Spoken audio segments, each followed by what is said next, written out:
Hello दोस्तों, welcome to only IAS. देखिए, जब भी बात होती है ना प्रीलिम्स एग्ज़ाम की, यानी कि एमसीक्यूज़ की, तो एक चीज़ अक्सर चर्चा में आती है, दैट इज़ एलिमिनेशन टेक्निक। बहुत सारे स्टूडेंट्स ये भी बोलते हैं कि अब एलिमिनेशन टेक्निक का यूज़ ही नहीं रहा। क्यों? क्योंकि देखो, यूपीएससी 2022 में ना कुछ इस तरह के हमारे पास क्वेश्चन आए, जहाँ पर क्या था कि यूपीएससी ने थोड़ा सा एलिमिनेशन को काफ़ी रिस्ट्रिक्ट कर दिया, क्योंकि 1 पेयर 2 पेयर, तो यहाँ पर से अगर आपने एक आधे ऑप्शन को एलिमिनेट भी कर लिया ना, तो आप अपने आंसर तक पहुँच नहीं पाते। तो इस वजह से हुआ क्या है, जो एलिमिनेशन टेक्निक थी उसकी इंपॉर्टेंस थोड़ी सी आप कह सकते हो कि रिड्यूस हो चुकी है। थोड़ी सी इंपॉर्टेंस कम ज़रूर हुई है, बट वो ख़त्म नहीं हुई। मैं समझाता हूँ कैसे। जैसे कुछ एग्जांपल्स देखते हैं, और ये सारी की सारी एग्जांपल्स ना 2022 के पेपर से ही ली गई हैं। ठीक है, कोई पुराना पेपर नहीं लिया ताकि ऐसा ना लगे कि आपको बताने के लिए, बट मैं समझाना चाहता हूँ। जैसे फॉर एग्जाम्पल ये क्वेश्चन है इंडियन इकोनॉमी का, राइट। अब यहाँ पर देखो, 3 स्टेटमेंट्स हमारे से पूछी गई। हो सकता है कि थोड़े से ना, जैसे ऑप्शन 2 और ऑप्शन 3 आपको थोड़ी सी टफ लगे। ठीक है, थोड़ी सी स्टेटमेंट टफ है, अगर आपने थोड़ा डेप्थ में इकोनॉमी नहीं ना पढ़ी तो शायद इन क्वेश्चन को सॉल्व करने में थोड़ी दिक्कत आएगी। पर आप ज़रा एक बार स्टेटमेंट 1 को पढ़ो। स्टेटमेंट 1 में क्या बोल रहा है कि अगर इन्फ्लेशन बहुत ज़्यादा होती है तो आरबीआई क्या करता है, आरबीआई गवर्नमेंट सिक्योरिटीज़ को बाय करता है। क्या ये स्टेटमेंट ठीक है? सोचो एक बार। देखो, जब भी इन्फ्लेशन को कंट्रोल करना होता है, ठीक है, अगर ज़्यादा है उसी को कंट्रोल करना होता है, राइट, तो आरबीआई क्या करेगी, आरबीआई गवर्नमेंट सिक्योरिटीज को सेल करेगी ना। अगर इनको मार्केट में सेल किया तभी तो क्या होगा, मार्केट से पैसे को विड्रॉ किया जाएगा, जो लिक्विडिटी होती है उसको बाहर निकाल सकते हैं सिस्टम से। तो पैसा जब बाहर निकलेगा सिस्टम से तभी तो इन्फ्लेशन कंट्रोल में आएगा, राइट। तो आरबीआई भैया बाय नहीं करती, ये होता है सेल। और ये काफ़ी एक बेसिक कंसेप्ट है। पिछले साल इन्फ्लेशन, अभी भी इनफैक्ट इन्फ्लेशन ज़्यादा ही है, तो आरबीआई ने इस तरह के कुछ मेजर्स भी लिए थे। तो एक तो करंट अफेयर्स में ये बात बार बार आ रही थी कि आरबीआई कुछ गवर्नमेंट सिक्योरिटीज़ को सेल कर रही है, ठीक है, तो इस वजह से इन्फ्लेशन को कंट्रोल करने की कोशिश कर रही है। और वैसे भी देखो, बहुत ही इकोनॉमी का ये बेसिक कंसेप्ट आ जाता है, जहाँ पर हम repo rate, reverse repo rate discuss करते हैं, उसी तरह से गवर्नमेंट सिक्योरिटीज़ भी डिस्कस किया जाता है। तो अगर आपने ये बेसिक कंसेप्ट प्रीलिम्स में इकोनॉमी का पढ़ा था, तो आपको पता लग जाता कि स्टेटमेंट 1 गलत है। अगर इतना भी पता लग गया तो आप देख रहे हो, option A, option C, option D आपका गलत हो गया, आंसर सीधा आ गया 2 एंड 3। 2 एंड 3 आई अंडरस्टैंड, हो सकता है थोड़े से आपको लगे कि थोड़े से टफ ऑप्शंस हैं, पर सिर्फ स्टेटमेंट 1 के बेसिस पे भी यहाँ पे आंसर पॉसिबल था। ठीक है, मैं देखो, ऐसा नहीं है कि मैं बोल रहा हूँ कि एलिमिनेशन टेक्निक 100% वर्क करती है, ऐसा नहीं है, पर बहुत सारे क्वेश्चन थे जहाँ पे एलिमिनेशन टेक्निक वर्क कर रही थी, जैसे कि ये क्वेश्चन हो गया। और देख लेते हैं। देखो, ये क्वेश्चन आपका पॉलिटी का है। अब यहाँ पर देखो, देखने में बहुत मुश्किल लग रहा है। जैसे फॉर एग्जाम्पल यहाँ पूछ लिया किसी एच.एन. सान्याल कमेटी के बारे में, बहुत सारे स्टूडेंट्स ने नहीं सुना होता, तो काफ़ी डिफिकल्ट ऑप्शन है ये, डेफिनेटली। पर आप एक बार स्टेटमेंट 3 पढ़ो ज़रा।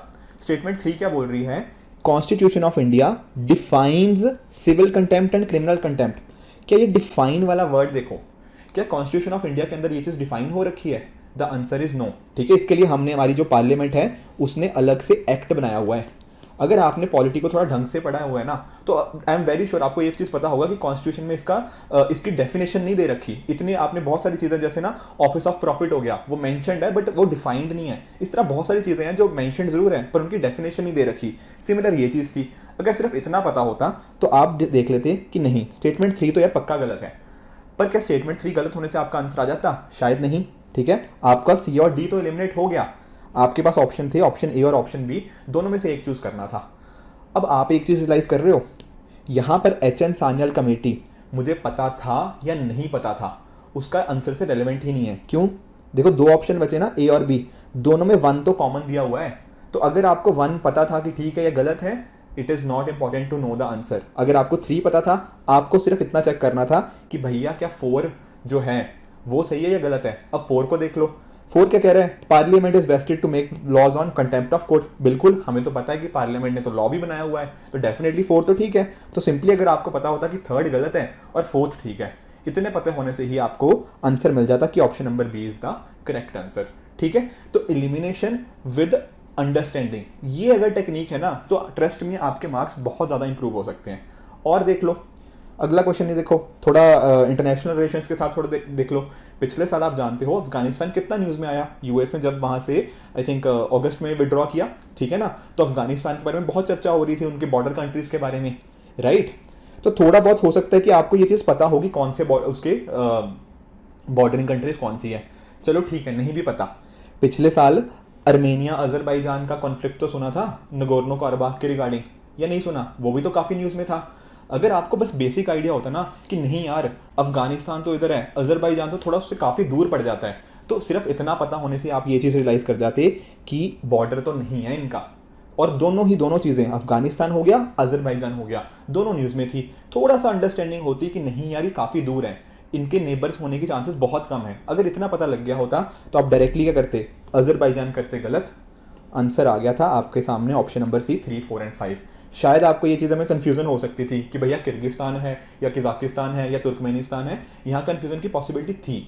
पर अजरबैजान जैसे ही आया ना, वो काफ़ी आपको ऑब्वियसली पता लग गया कि ये बॉर्डर नहीं करता, और उसके बेस पे एलिमिनेशन करते हुए आप अपने आंसर तक आसानी से पहुंच गए।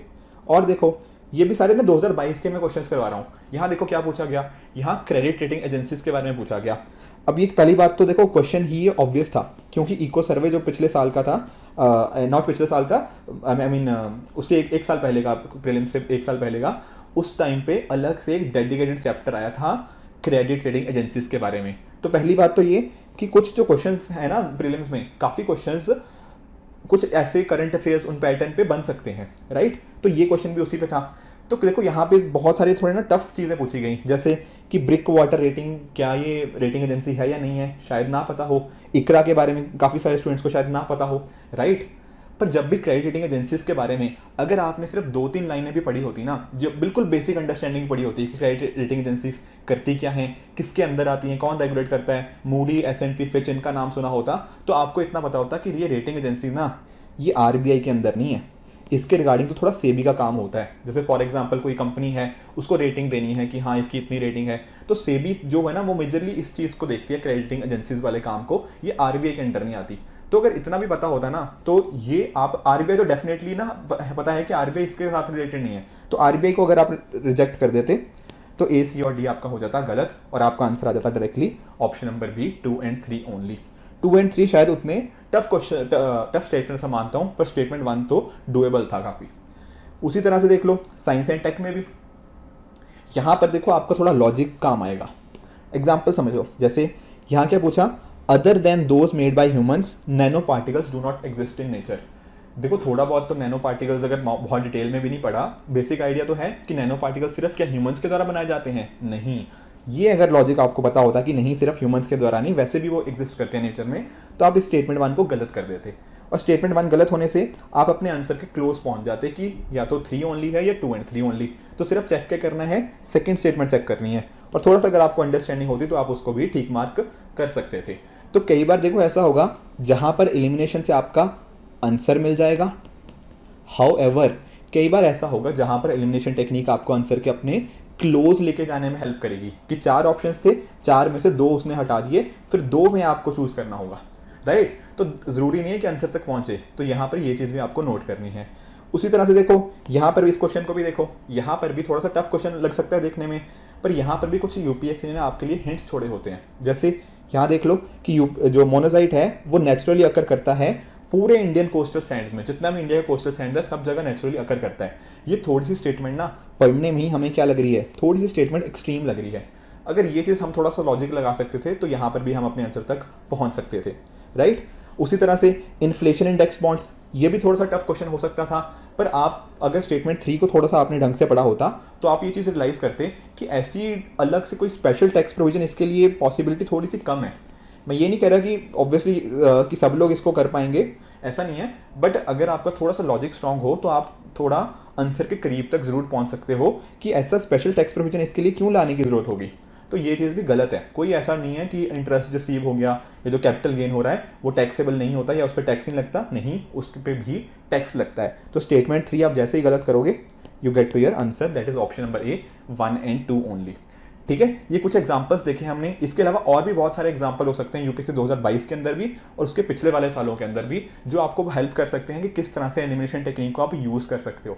मैं फिर से बता रहा हूँ, एलिमिनेशन टेक्निक कोई फूल प्रूफ नहीं है, कि ऐसा नहीं है कि 100% टाइम्स ये वर्क ही करती है, बट काफ़ी क्वेश्चंस के अंदर ये आपको हेल्प कर सकती है। तो इस वजह से बिफोर वी रैप अप मैं आपको एक चीज़ बताना चाहता हूँ, ऐसा अगर आपको एलिमिनेशन टेक्निक लगानी है तो आपका नॉलेज बेस अच्छा होना चाहिए। आप ये सोच कर जाओ कि आपने कुछ नहीं पढ़ा या बहुत कम पढ़ा है एंड उसके बेसिस पे सिर्फ एलिमिनेशन टेक्निक पे आपका प्रीलिम्स क्लियर हो जाएगा, तो ट्रस्ट मी आप बहुत गलत सोच में हो। ये जो एलिमिनेशन टेक्निक है ना, ये उन स्टूडेंट्स को सबसे ज़्यादा हेल्प करती है जिनके कहीं ना कहीं मान लो 80 मार्क्स आ रहे हैं, 85 आ रहे हैं, इस तरह के मार्क्स आ रहे हैं आसपास। तो वहाँ पर 10 मार्क्स या 15 मार्क्स के आसपास उतने मार्क्स का यहाँ पे वेरिएशन हो सकता है जहाँ पर आपको एलिमिनेशन टेक्निक हेल्प कर सकती है। ऐसा नहीं है कि आपके 30 मार्क्स आ रहे हों और आप सोचो कि एलिमिनेशन टेक्निक लगाने से मेरे 100 मार्क्स आ जाएंगे। ये बिल्कुल ही गलत चीज़ है। ठीक है, तो अच्छी नॉलेज बेस होना ज़रूरी है, उन स्टूडेंट्स के लिए ज़्यादा हेल्पफुल है जिनके ठीक ठाक मार्क्स बन रहे हैं। बस आपको वो ना जब होता है कि ये लाइन है, आप बस लाइन के क्लोज में हो, तो लाइन क्रॉस करने में आपको ये हेल्प कर सकता है। ठीक है, तो ज़रूरी क्या है, आप क्वेश्चंस को अच्छे से पढ़ो। जैसे बहुत सारे एग्जांपल्स मैंने दिखाए ना, ये क्वेश्चन देखने में टफ लग रहा है और थोड़ा सा है भी टफ, पर अगर आप थोड़ा सा लॉजिक इसको ढंग से एक बार पढ़ते हो, कोशिश करते हो ढूंढने की कहाँ पे हिंट छुपा हुआ है, अगर वो चीज़ आप देख रहे हो तो आप अपने आंसर के डेफिनेटली क्लोज पहुंच सकते हो। उसी तरह से हिंट्स वाला भी हो गया। साथ ही साथ एक आप राउंड स्ट्रेटजी में भी कर सकते हो काम। कई बार होता है कि ना टाइम हम काफ़ी लगाते हैं, तो आप क्या कर सकते हो प्रीलिम्स के अंदर कि पहले राउंड के अंदर एक तरह से पहली आइट्रेशन कह लो, पहली आइट्रेशन के अंदर वो सारे क्वेश्चंस को प्रैक्टिस कर सकते हो जो आपको डेफिनेटली आते हैं। फिर सेकंड राउंड या सेकंड आइट्रेशन के अंदर उन कुछ क्वेश्चंस को प्रैक्टिस करो जहां पर आपको लगता है कि थोड़ा सा मैं एग्जैक्टली श्योर नहीं हूँ, उस तरह की चीज़ों वालों का। ठीक है, तो इस तरह से जब राउंड स्ट्रेटजी और आइट्रेशन के मेथड पे आप वर्क करोगे तो आपका इंश्योर कर पाओगे कि टाइम मैनेजमेंट के साथ साथ आप इस टेक्निक को यूज़ कर पाओ।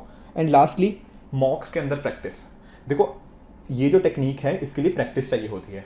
ऐसा नहीं कि आप सोचो मैं डायरेक्टली प्रीलिम्स में जाके मैं क्वेश्चन डायरेक्टली जाके ऐसे प्रैक्टिस करके मतलब डायरेक्टली जाके मैं अटेम्प्ट कर लूँगा, नहीं। मॉक्स के अंदर आपको क्वेश्चन देखने को मिलेंगे, प्रीवियस ईयर क्वेश्चंस आप करोगे जब सॉल्व अपने एंड पे भी खुद पे, तब आपको ना इस पर्टिकुलर टेक्निक को थोड़ा यूज़ करना आएगा कि कैसे ये टेक्निक को आप अच्छे से यूज़ कर सकते हो। डायरेक्टली वहाँ पे जाके करने की कोशिश करोगे, नहीं हो पाएगा। इनफैक्ट ये काउंटर प्रोडक्टिव भी हो सकती है ऐसा अगर करोगे तो मेक श्योर कि before you do check this thing in the prelims, आपको बहुत सारे मॉक्स की प्रैक्टिस करनी है जो आपको इस टेक्निक में थोड़ा और बेहतर करने में हेल्प कर सकती है।